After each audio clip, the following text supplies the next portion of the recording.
नमस्कार। आज के मुद्दे में आपका स्वागत है। मैं हूं आदित्य नामदेव। शीतकालीन सत्र 5 दिन के बजाय सिर्फ 3 दिन में ही खत्म हो गया। आरक्षण और धर्मांतरण के शोर शराबे में जनहित के मुद्दे इस कदर दबे कि पूरा शीतकालीन सत्र सिर्फ हंगामे की भेंट चढ़कर रह गया। ऐसा इसलिए नहीं कि सिर्फ हंगामे के लिए विपक्ष जिम्मेदार रहा, बल्कि कई मायनों में सत्ता पक्ष ने भी अपने राजनीतिक हित के लिए शीतकालीन सत्र की बलि दे दी। पहला दिन अगर छोड़ दिया जाए तो दूसरा और तीसरा दिन सिर्फ राजनीतिक लहजे से शीतकालीन सत्र का इस्तेमाल किया गया। दूसरे दिन कांग्रेस की महारैली थी तो तीसरे दिन बीजेपी को प्रदर्शन पर जाना था। जाहिर है कोई भी राजनीतिक दल यूं ही सदन से गायब नहीं हो सकता, लिहाजा शोर शराबे की आड़ में जनहित के मुद्दे खामोश कर दिए गए। हालांकि अब इस मुद्दे पर राजनीति सड़क पर शुरू हो गई है। बीजेपी का दावा है कि सदन में जो कुछ हुआ उसके लिए सत्ता पक्ष जिम्मेदार है और विपक्ष को भ्रम में रखा गया। तो क्या धर्मांतरण खुद से उठी हुई समस्या है या सियासतदारों द्वारा बनाई गई समस्या है? उसी तरह आरक्षण का मुद्दा सिर्फ राजभवन की हठधर्मिता का नतीजा है या बीजेपी और कांग्रेस के सियासी नफा नुकसान में उलझा हुआ सियासी मुद्दा? इस विषय पर हम आगे बातचीत करेंगे। उसके पहले हम आपको बताना चाहते हैं कि आज दिन भर की सदन की कार्रवाई में क्या कुछ हुआ और उस काली पट्टी, आरक्षण, धर्मांतरण के विरोध के बाद आखिर जिम्मेदारों ने क्या कुछ कहा। चलिए आपको सुनवाते हैं। प्रदेश के जितने ज्वलंत मुद्दे थे, विपक्ष के सारे सदस्यों ने जो विधानसभा की नियमावली है, नियमों के तहत हमने उसको उठाने का प्रयास किया। लेकिन यह पहली बार देखने को आया कि जब विपक्ष के सदस्य किसी मुद्दे को उठाते थे अध्यक्ष के अनुमति से, तो सत्ता पक्ष के मंत्री और सत्ता पक्ष के सदस्य प्रश्नकाल जैसे महत्वपूर्ण काल में भी उसको बाधित करते थे, हो हल्ला करते थे, नारेबाजी करते थे। यह काम सत्ता पक्ष का नहीं है। आज विधानसभा में लोकतंत्र की हत्या हुई है, प्रजातंत्र की हत्या हुई है, विपक्ष को अपमानित किया गया है। और सबसे दुख की बात तो यह है कि सत्ता पार्टी के साथ साथ विधानसभा अध्यक्ष भी उसमें शामिल हो गए। और विधानसभा अध्यक्ष जी ने आज उनका जो व्यवहार विपक्ष के साथ में रहा है, ये कतई बर्दाश्त योग्य नहीं है। वो एक राजनीतिक दल के कार्यकर्ता हो सकते हैं, परंतु वो विधानसभा अध्यक्ष हैं और विधानसभा अध्यक्ष होने के नाते उनको विपक्ष का सम्मान करना चाहिए। आज उन्होंने विपक्ष का अपमान किया है। 6 दिन का शीतकालीन सत्र हम लोगों ने आहूत किया था, लेकिन पहले दिन से ही प्रतिपक्ष दिख रहा था कि उनके पास कोई मुद्दे नहीं है। मुद्दा विहीन विपक्ष केवल सदन को हो हुल्ला और नारेबाजी करने का एक मंच बना लिया था। और आज जिस तरीके से प्रतिपक्ष का व्यवहार था, घोर असंसदीय, अमर्यादित आज का उनका व्यवहार था। नारेबाजी करना तक तो ठीक है, प्रश्नकाल में केवल 2 प्रश्न में पूरा 1 घंटा और 1 घंटा पूरा नहीं, केवल 3 सदस्य ये सोच के चलते हैं कि संपूर्ण प्रश्न वही करेंगे। अध्यक्ष बार बार उनको टोकते रहे, वो आरोप लगाते रहे। जैसी जिसकी सोच उसको वैसा ही परिणाम मिलता है।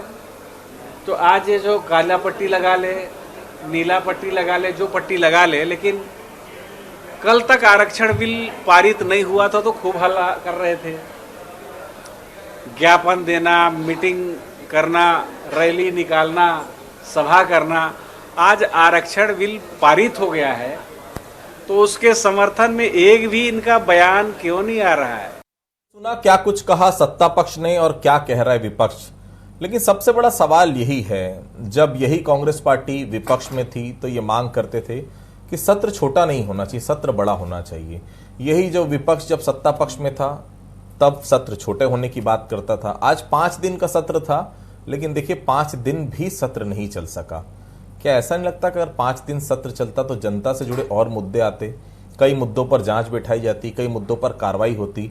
क्योंकि जनता ने आपको चुनकर भेजा है और जनता एक्सपेक्ट करती है कि उसके इलाके में कोई भ्रष्टाचार हुआ है, उसके इलाके में कुछ काम नहीं हुआ या कहाँ जहां काम की जरूरत है, कम से कम उसके प्रतिनिधि बनकर विधायक सदन के पटल पर वो विषय तो रखें। कहाँ गुम हो गए वो सब विषय? आज इसी पर हम बातचीत करेंगे। आरक्षण, धर्मांतरण और काली पट्टी। हमारे साथ बातचीत करने के लिए तीन बेहद खास मेहमान मौजूद रहेंगे।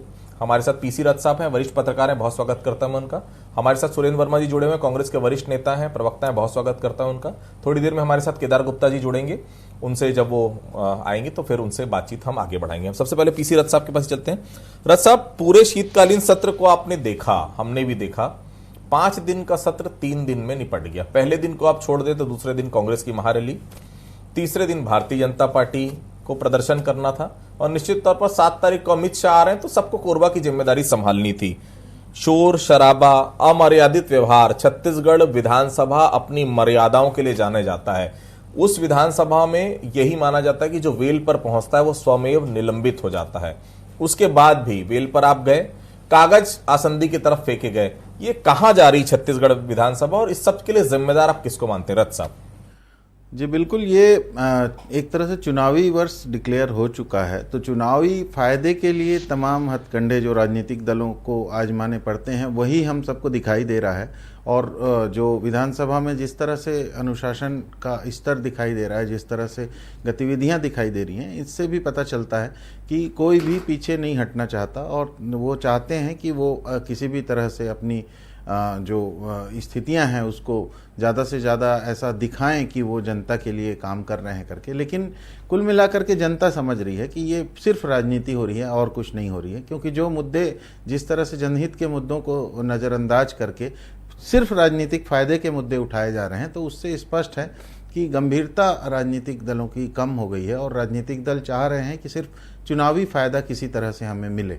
आपने अभी जिक्र किया ही कि 3 तारीख को किस तरह से रैली, कांग्रेस समर्थित रैली थी, और 4 तारीख को जो भाजपा को रैली करनी थी, और स्थगन हुआ। अंततः कम दिनों में विधानसभा की कार्यवाही कम दिनों चले तो इससे प्रदेश की जनता का ही नुकसान है, और वो स्थिति हमें दिखाई दे रही है। जी जी मैं सीधा सुरेंद्र जी के पास आता हूँ। सुरेंद्र जी, 3 दिन में आखिर समाप्त क्यों? कुछ जिम्मेदारी है? लगता नहीं कि सरकार की भी जिम्मेदारी, क्योंकि विपक्ष में थे तब आप भी कहते थे कि सत्र बड़ा होना चाहिए, जनता के मुद्दे आना चाहिए। भाई खर्च हो रहा है, करोड़ों रुपए विधानसभा चलाने के लिए लगते हैं, 3 दिन में सत्र खत्म कर, और कैसी क्या जरूरत? ऐसा कोई भूचाल तो आ नहीं गया था प्रदेश में कि 3 दिन में सदन खत्म करना?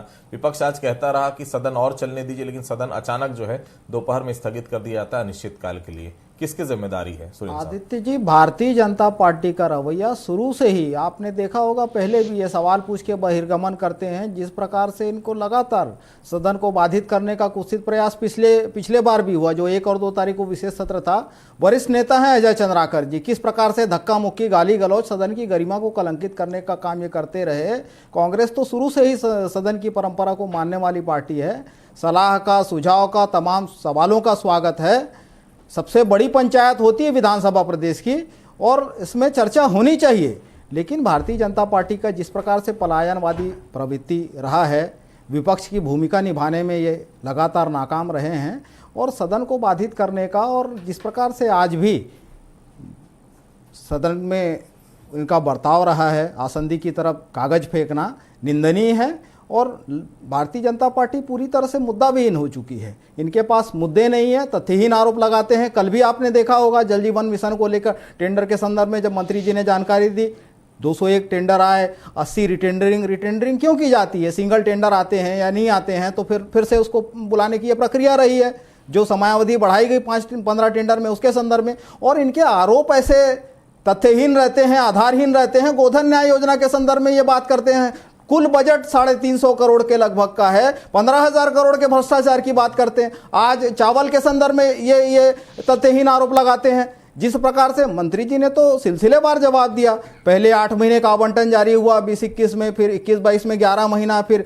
22-23 में 8 महीने का आवंटन, 4 महीने का तो इस बीच में आवंटन ही जारी नहीं हुआ था। और जिस योजना में 27.10 लाख मीट्रिक टन का चावल जो था वो आवंटित हुआ था, उसमें से 26.4 टन है, मीट्रिक टन है, वो वितरित कर दिया गया।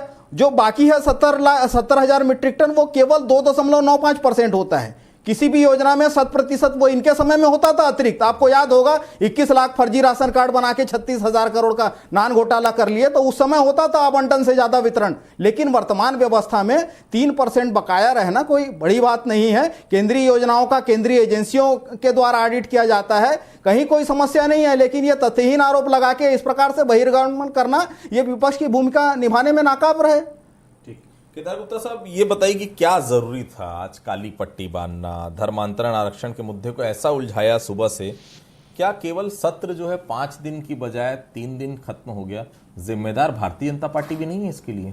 केदार गुप्ता साहब देखिए, हम तो सिर्फ 14 हैं साहब, और चाहते हैं कि जो 70 पे भारी हो जाते हैं कई बार। केदार मैं वही कह रहा हूं, हम चाहते हैं कि सत्र जिसलिए बुलाया गया उसका पूरा काम सत्र में संपन्न हो।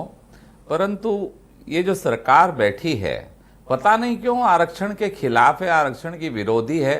और मैं कहूंगा कि ये इनकी नीति और नियत, इनके जो कार्यशैली है, वो शुरू से अगर आप देखेंगे तो आरक्षण की विरोधी स्पष्ट रूप से दिखाई पड़ती है। और ये क्यों कर रहे हैं ये समझ में नहीं आ रहा। आखिर इसमें षड्यंत्र कौन सा है? ये कौन सी गोटी आखिरी में फेंकेंगे? आदिवासी भाई, ओबीसी वर्ग के भाई, एससी भाई और सामान्य लोग आज परेशान हैं आरक्षण नहीं होने से, पर इनको राजनीति सूझी है। अरे सीधी बात है कि आरक्षण का बेस जो है क्वांटिफाइबल डाटा है। कॉन्स्टिट्यूशन के आर्टिकल 330 में स्पष्ट उल्लेख है, जनगणना के आधार पर, जिसे अंग्रेजी में कहते हैं, जो हम मांग कर रहे हैं उसको दे दे, उसको सदन में रख दे, विधानसभा में रख दे। और क्यों नहीं रखना चाहते आप क्वांटिफाइबल डाटा की रिपोर्ट को विधान? आपने तो बना लिया ना, लगातार उसका कार्यकाल आप बढ़ाते रहे। क्यों बढ़ाते रहे? उसको जल्दी करवाना था। और आज राजभवन अगर मांगता है उनसे तो कहते हैं हम कोर्ट में दे देंगे, पर आपको नहीं देंगे। अरे कॉन्स्टिट्यूशन में है, आर्टिकल 330 है, उसके बिना लागू ही नहीं होता। ये केंद्र सरकार का भी नियम है। बहुत जिम्मेदार मंत्री हैं कांग्रेस के मोहम्मद अकबर, उन्होंने जब राजभवन से बाहर लौटे थे तो उनका साफ तौर पर कहना था कि हमने क्वांटिफाइबल डाटा रिपोर्ट राज्यपाल को दे दी थी। क्या कहेंगे आप? नहीं, झूठ कह रहे हैं, बिल्कुल झूठ कह रहे हैं। राजभवन ने स्पष्ट रूप से कहा हम जो कागज मांग रहे हैं वो कागज नहीं दे रहा है। ये आखिर कागज से क्यों परहेज कर रहे हैं? इन्होंने हाईकोर्ट में भी कागज नहीं रखे। हाईकोर्ट ने कागज मांगा तो कहे वो भाजपा ने दिए नहीं। अरे तुम 4 साल से क्या चना बूट छील रहे हो बैठकर? अरे आपने कागज क्यों तैयार नहीं किया? आप हाईकोर्ट में कैसे हार गए? आपके महाधिवक्ता किसी पेशी में नहीं जाते थे, आपने कोई बड़ा वकील नहीं रखा दिल्ली से बुलाकर जो आरक्षण में लड़ाई लड़ता। अच्छा तो आरक्षण चल रहा था, भाजपा की सरकार थी, पूर्व मुख्यमंत्री डॉक्टर रमन सिंह जी ने पूरे समाज के लिए, हर वर्ग के लिए आरक्षण की अच्छी व्यवस्था बनाई थी। आते उसे ढप करके ये नया फार्मूला तैयार करना चाहते थे। और सबसे बड़ी बात, ये जो आज राजभवन पे उंगली उठा रहे हैं और कहते हैं कुर्सी छोड़ दो संवैधानिक पद को, मैं कहता हूं कि आप हाईकोर्ट में केस हारने के बाद 3 महीने तक क्या कर रहे थे? जब महोदया ने लिखा राज्यपाल जी ने कि आप विधानसभा का सत्र बुलाए, अध्यादेश आरक्षण के लिए कानून बनाए, तब आप फटाफट जाकर ये लाते हो। और वो भी क्यों? भानु प्रतापपुर का आदिवासी सीट का चुनाव था, आदिवासियों को बरगलाने के लिए, फिर बरगला के उठा दिया। अरे दे दो कागज, क्वांटिफाई। और एक है आर्टिकल 335 जिसमें स्पष्ट उल्लेख है कि इस आरक्षण व्यवस्था से प्रशासनिक दक्षता में क्या कमी आएगी, दक्षता बनी रहेगी, इसकी भी एक रिपोर्ट सौंपनी होती है। अरे भाई कॉन्स्टिट्यूशनल चीजें मांग रही हैं, अपने मन से उलझा नहीं रहे, ये जबरदस्ती उसको उलझाने का प्रयास। और आदिवासी महिलाएं साहब, ये आदिवासियों के सम्मान की बात करते हैं। महामहिम अनुसुईया उइके जी एक आदिवासी समाज से, उनको कहते हैं पद से हट जाओ, यही सम्मान है आदिवासी समाज का। आदित्य जी, वाजपेयी न तो संविधान को मानते हैं, न कानून को मानते हैं, न हाईकोर्ट के निर्णय को मानते हैं। ये पढ़ ले, हाईकोर्ट के डिसीजन में लिखा है कि इनकी सरकार, रमन सिंह की सरकार 2018 तक जब मूल जवाब और संशोधित जवाब प्रस्तुत किए गए तो आंकड़े जानबूझकर छुपाए। और ये न केवल हाईकोर्ट के निर्णय में है, ननकी राम कंवर जो सबसे वरिष्ठ आदिवासी नेता है, उन्होंने स्पष्ट रूप से स्वीकार किया कि उनकी कमेटी ने रमन सरकार को रिपोर्ट दे दिया था और रमन सरकार ने दुर्भावनापूर्वक षड्यंत्र रचा। वो रिपोर्ट 2018 तक, जब तक इनकी सरकार थे, मूल जवाब, संशोधित जवाब और शपथ पत्र तक में उसका जिक्र नहीं था। ये संविधान की बात कर रहे हैं। संविधान के अनुच्छेद 200 में स्पष्ट वर्णित है, जो विधेयक विधानसभा में पारित होता है उसके संदर्भ में राजभवन को क्या प्रक्रिया अपनानी है। 3 ही विकल्प थे और ये जो चिट्ठी पत्री भाजपा के इशारे पर हो रही है, ये कह रहे हैं कि उनकी कार्यकुशलता के संदर्भ में होना चाहिए। क्या ये आदिवासी, अनुसूचित जाति, अनुसूचित जनजाति, पिछड़ा वर्ग, सुन लीजिए ये गंद फैलाने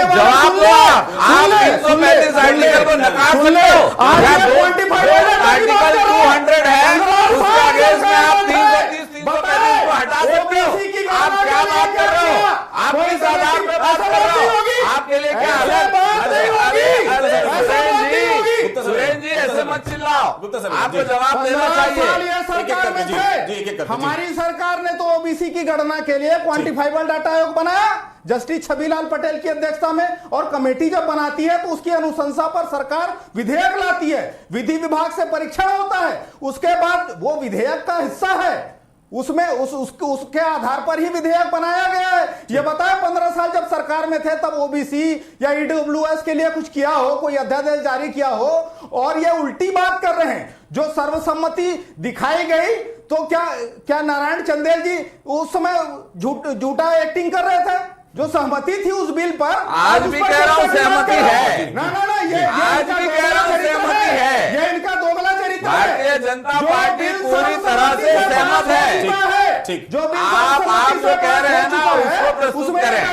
सुरेंद्र जी एक मिनट, जी गुप्ता साहब बताइए। बस सीधी बात है, ये कहते हैं क्वांटिफाइबल डाटा के लिए आयोग गठित किया, बना दिया, दस्तखत कर दिया, या उसका आधार दे दो, विधानसभा में रख दो। क्यों नहीं रखते? वो चिल्ला रहे फालतू में। अरे भाई, हम आरक्षण के लिए साथ खड़े हैं सरकार के, कांग्रेस के, ये आरक्षण लागू हो, और ये क्यों भटका रहा है? अरे कागज को दिखाना पड़ेगा, कागज क्यों नहीं दे रहा है? कागज क्यों छिपा के रखे हो? इसलिए रखे हो कागज? अरे जवाब दो, आप स्वीकार करते हो। अब आप बीच में कह रहे हो जनता नहीं चिल्ला के आपको चुप करूंगा, क्यों चिल्ला रहे हो भाई? अरे चिल्लाओ मत, आप खाली क्वांटिफाइबल डाटा दे दो, चिल्लाने से एक मिनट सुरेंद्र जी एक छोटा सा सवाल। सुरेंद्र जी ठीक, छोटा सा जवाब दे दीजिए सुरेंद्र जी कि क्वांटिफाइबल डेटा रिपोर्ट रखने में दिक्कत क्या है? आदित्य जी, जो कमेटी का गठन होता है वो सरकार जो डेटा चाहिए होता है उसके लिए करती है, उसको रखना नहीं रखना ये कैबिनेट का विशेषाधिकार है, ये बाध्य नहीं है सरकार। और उसी के आधार पर तो विधेयक लाया गया जिसे विधि विभाग से अभिमत के बाद में रखा गया। ये भाजपाई अपने समय में बताया क्या प्रयास हुए ओबीसी की गणना के लिए। ठीक है सुरेंद्र साहब। रथ साहब, ये जनहित के मुद्दे अगर सदन से कहा जाता है कि जनहित के मुद्दे उठाने का सबसे बड़ा जरिया होता है सदन, जनता के सवाल आते हैं, जिम्मेदारों को जवाब देना पड़ता है, वो कहलाता है सदन। गर्भगृह में घुस गए, गर्भगृह में कागज उछाल दिया गया। छत्तीसगढ़ की विधानसभा का जो परंपरा थी, वो परंपरा तो पूरी, हम ये देखते थे कि बिहार में, जम्मू कश्मीर की विधानसभा में क्या होता है, हम ये सोचते थे कि हमारी छत्तीसगढ़ की विधानसभा इन सब चीजों से बहुत अलग है। छत्तीसगढ़ की परंपरा, छत्तीसगढ़ की संस्कृति, हर विधायक का सम्मान है यहाँ पर। ये क्या हुआ? क्या ये जनहित के मुद्दे आ पाएंगे? लगता है अब जरूरत है किसी विधानसभा की, जब मुद्दे ही नहीं आ पाते, केवल शोर शराबा कांग्रेस को भी करना है, बीजेपी को करना है, तो जनता जाएगी कहां? रथ साहब जी बिल्कुल बिल्कुल, ये जनता के मुद्दे उठाने के लिए जनता के पास जनप्रतिनिधियों के माध्यम से जो राज्य स्तर पर विधानसभा की परिकल्पना जो हुई, और जिस तरह से हम लोगों ने पुराने मध्य प्रदेश में देखा कि प्रश्न उठाए जाते थे और प्रश्न के लिए किस तरह से जनता प्रतीक्षा करती थी कि हमारे मुद्दों पे ये बातचीत हो रही है और उसको लेके कुछ ना कुछ पॉजिटिव चीज़ें आएंगी।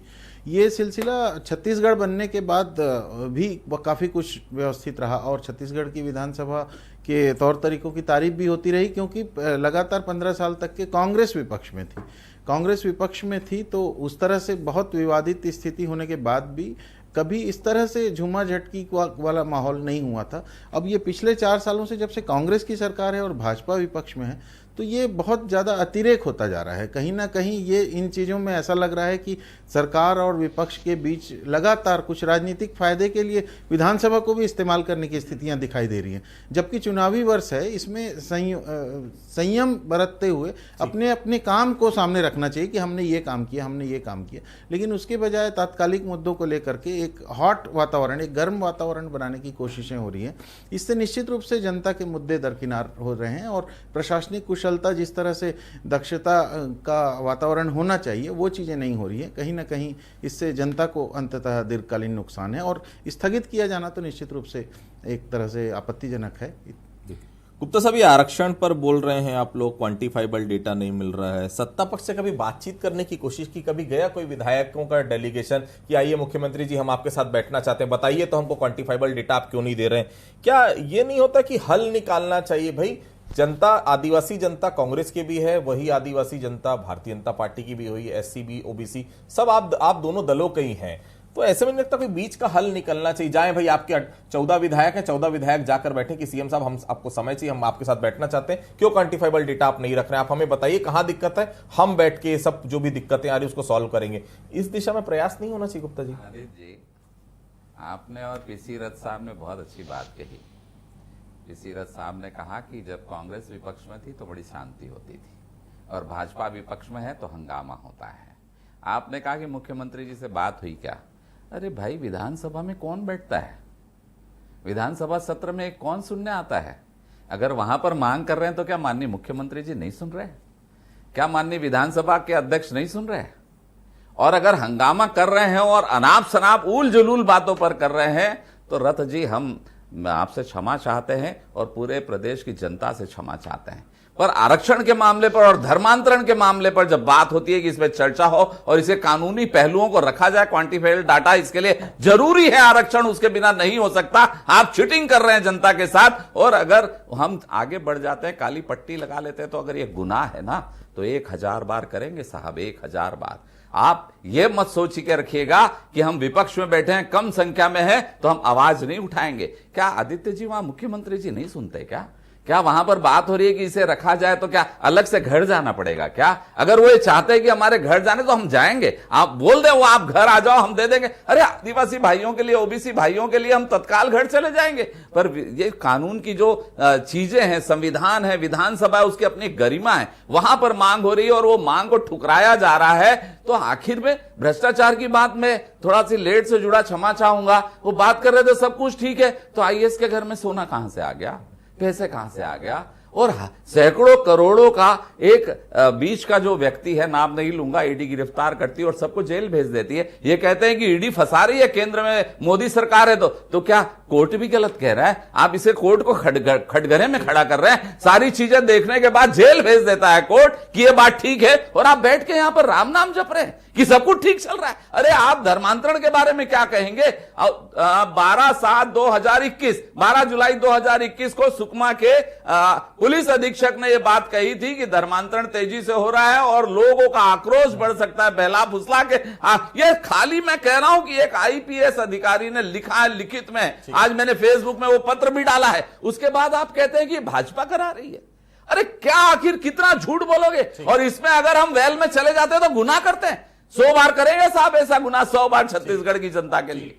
सुनील वर्मा जी, आरक्षण को लेकर गतिरोध है और साफ तौर पर नजर आ रहा है कि ये पूरी तरह से 2023 तक भी यही स्थिति रहेगी। लगता नहीं कि वो साइन हो पाएगा, ये मामला कहीं ना कहीं अधर में लटका रहेगा। सरकार आपकी है, क्या कोई दूसरा पक्ष है सरकार के पास? कोई कंटीजेंसी प्लान है सरकार के पास? क्योंकि अगर ये आरक्षण संशोधन बिल पर अगर राज्यपाल हस्ताक्षर नहीं करती, क्योंकि उनके पास सीधे तौर पर ये पावर है, वो जब तक चाहे तब तक विधेयक अपने पास रख सकती, संविधान ने उनको ये अधिकार दिया है। दूसरा ऑप्शन क्या है सुरेंद्र वर्मा जी? आदित्य जी, बार बार राजभवन के बदलते बयान से आप भी परिचित हैं। पहले प्रस्ताव भी वहीं से आया, तत्काल हस्ताक्षर करने की बात कही गई, फिर सोमवार को हस्ताक्षर करने की बात कही गई। आज 35वां दिन है, 34वां दिन है आदित्य जी, और जन सरोकार से संबंधित बिल को, जिसमें बहुसंख्यक आबादी 97% स्थानीय आबादी के रोजगार और शिक्षा जैसे महत्वपूर्ण विषय जुड़े हैं, जितना विलंब होगा उतना जन आक्रोश बढ़ेगा। जिस प्रकार से कल लाखों की संख्या में कोने कोने से छत्तीसगढ़ के लोग आए थे,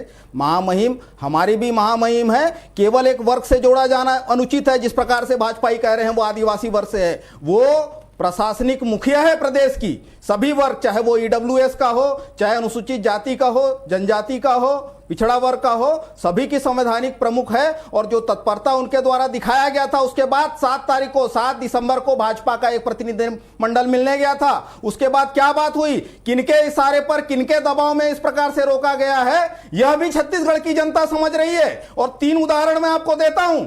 11 नवंबर को झारखंड में इसी प्रकार से विशेष सत्र बुलाकर विधेयक लाया गया था। आज तक राजभवन जवाब देने से बच रहा है।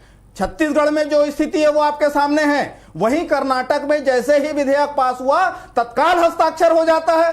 तो संवैधानिक संस्थानों को पार्टी कार्यालय के रूप में कौन लोग चलाने का कुत्सित प्रयास कर रहे हैं, यह भी सर्वविदित है। ठीक है, गुप्ता साहब छोटा सा जवाब ना जी। देखिए, अनुसूची 9 में शामिल करने के लिए एक आयोग गठित होता है, उसकी रिपोर्ट आती है, वो साथ में आरक्षण के बिल के साथ जाती है और वो विधिक पूर्वक होता है। इन्होंने कुछ किया नहीं और दोषी ठहरा। अरे भाई, थोड़ा आप पढ़ तो लो, पढ़ लो। उसमें शामिल करने के लिए एक आयोग बनाना पड़ता है, उसकी रिपोर्ट जाती है। क्यों जरूरी है? आप क्या कर रहे हो भाई? आपको सुरेश जी, आपको वो अधिकारी अच्छे लगते हैं जैसे नगर निगम में वो एनएच का रोड डिवाइडर का विकास का काम शुरू हो गया और बिना ठेके के, बिना टेंडर के वो कमिश्नर ने कुछ नहीं बोला, तो आपको अच्छा लगता है? अरे नगर निगम रायपुर का दफ्तर नहीं है मेरे भाई, ये संविधान से चलने वाली चीजें हैं। चिल्लाने से कुछ नहीं होगा सुरेन जी, कॉन्स्टिट्यूशनली चाहिए, नहीं तो कोई हाई कोर्ट जाएगा और आरक्षण पे स्टे लग जाएगा। हम नहीं चाहते कि ये आरक्षण पे स्टे लगे। आरक्षण लागू होना चाहिए। भारतीय जनता पार्टी मांग करती है कि कांग्रेस सरकार को आरक्षण लागू करना चाहिए, लागू करना चाहिए और लागू करना चाहिए। धर्मांतरण का ये मुद्दा फिलहाल इतनी जल्दी थमेगा ये नजर अभी नहीं आता। 2023 शुरू हो चुका है, दोनों ही पार्टियां चुनावी मोड पर हैं और चुनावी मोड के साथ साथ देखिए जनता भी देख रही है। आरक्षण का मुद्दा बड़ा मुद्दा है, धर्मांतरण का मुद्दा बस्तर में बड़ा होते जा रहा है। समय रहते इसका निवारण नहीं होता तो निश्चित तौर पर नुकसान केवल कांग्रेस या बीजेपी को नहीं होगा, दोनों को हो सकता है। फिलहाल आज आप सभी हमारे साथ चर्चा में जुड़े, आप लोगों को बहुत बहुत धन्यवाद। तो आज के मुद्दे फिलहाल इतना ही, कल किसी अन्य मुद्दे पर फिर से मुलाकात होगी, तब तक के लिए बहुत बहुत धन्यवाद।